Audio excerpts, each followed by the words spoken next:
ជំរាបសួរពុកម៉ែបងប្អូនជាទីគោរពរាប់អានថ្ងៃនេះនាងខ្ញុំសូមណែនាំសាប៊ូដុំដុសខ្លួនម៉ាក Sulfur ដែលជាប្រភេទសាប៊ូដែលល្បីល្បាញនៅប្រទេសអារ៉ាប់និងកំពុងនាំចេញទៅបណ្ដាប្រទេសជាច្រើននៅប៉ែកអឺរ៉ុប Sulfur អាចប្រើប្រាស់បានទាំងបុរសនិងនារី Sulfur ខុសពីសាប៊ូធម្មតាព្រោះ Sulfur ជាសាប៊ូអសព្យាបាលយ៉ាងពូកែស័ក្តិសិទ្ធិចំពោះបញ្ហាក្លិនខ្លួនក្លិនសាឃ្លាក្លិនឆ្អេះឆ្អាបបញ្ហាជំងឺសាស្បែកកន្ទួលរមាស់ស្រែងបញ្ហាមុខមុននិងមុនខ្នងស្បែកស្ងួតបែកស្រកាស្ត្រីមានក្លិនមិនល្អនៅតំបន់ឯកជនដែលបណ្ដាលមកពីជំងឺស្ត្រីលើសពីនេះ Sulfur មានមុខងារកម្ចាត់បាក់តេរីមេរោគផ្សិត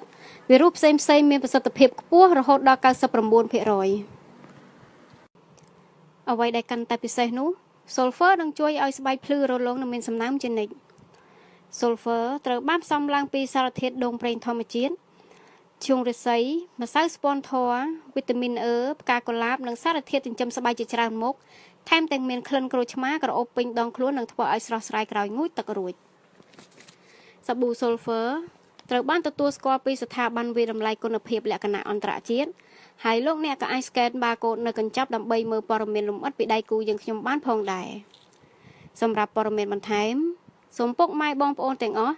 តាក់ទងតាមអាសយដ្ឋានឬលេខទូរស័ព្ទដែលបានដាក់ជូនខាងលើសូមអរគុណ